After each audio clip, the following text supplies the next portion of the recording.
నదీ జలాల కేటాయింపులో అంతర్రాష్ట్ర జల వివాద చట్టం ప్రధాన అంశంగా వాదనలు గట్టిగా వినిపించాలని ముఖ్యమంత్రి రేవంత్ రెడ్డి నీటిపారుదల శాఖ అధికారులకు సూచించారు. తెలంగాణకు అంతర్రాష్ట్ర నదీ జలాల వివాద చట్టం ప్రకారం నీటి కేటాయింపులు జరిపే అంశంపై నీటిపారుదల రంగ నిపుణులతో చర్చించారు. ఢిల్లీలోని ముఖ్యమంత్రి అధికార నివాసంలో ఆయన సమీక్షించారు.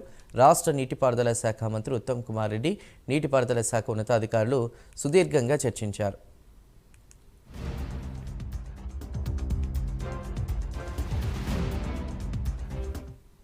ఆంధ్రప్రదేశ్ పునర్విభజన చట్టం ప్రకారం ప్రాజెక్టుల వారీగా నీటి కేటాయింపులు చేపట్టాలన్నారు. ఇక ఏపీఆర్ఏ ప్రకారం ఏర్పాటైన అపెక్స్ కౌన్సిల్ సైతం సెక్షన్ 3 ఆధారంగా నీటి పంపకాలు 2 రాష్ట్రాల మధ్య చేపట్టాలని సూచించిన విషయం చర్చకు వచ్చింది. కేడబ్ల్యూడిటి 2 తదుపరి విధి విధానాలపై కూడా ఏపీ ప్రభుత్వం సుప్రీంకోర్టును ఆశ్రయించిన అత్యున్నత న్యాయస్థానం ఎటువంటి స్టే ఇవ్వదనే విషయం ప్రస్తావనకు వచ్చింది.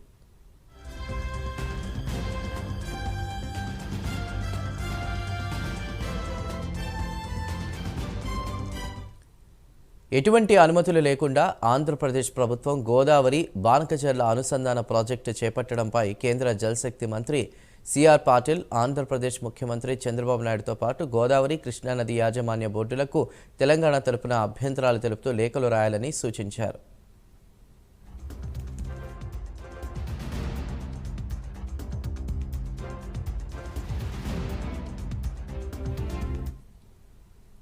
ఆంధ్రప్రదేశ్ పునర్విభజన చట్టం ప్రకారం 2 రాష్ట్రాల్లో ఏ రాష్ట్రమైనా ఏ నదిపైనైనా ప్రాజెక్టు నిర్మించాలంటే పొరుగు రాష్ట్రానికి సమాచారం ఇవ్వాలనే విషయాన్ని లేఖల్లో ప్రస్తావించాలని కోరారు. పోలవరం ప్రాజెక్టు భద్రాచలం ముంపు విషయంపై హైదరాబాద్ ఐఐటితో అధ్యయనం చేయించే అంశాన్ని నిర్దేశిత సమయంలోగా పూర్తి చేయించాలనే విషయంపై చర్చించారు.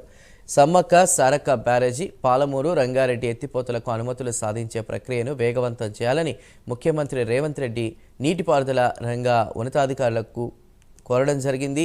ఈ సమీక్ష సమావేశంలో మంత్రులు దుద్దిల శ్రీధర్ బాబు, పొంగులేటి శ్రీనివాసరెడ్డి, ప్రభుత్వ సలహాదారు ఆదిత్యనాథ్ దాస్, రాష్ట్ర ప్రభుత్వ ప్రధాన కార్యదర్శి శాంతికుమారి, ఇతర ఉన్నతాధికారులు పాల్గొన్నారు.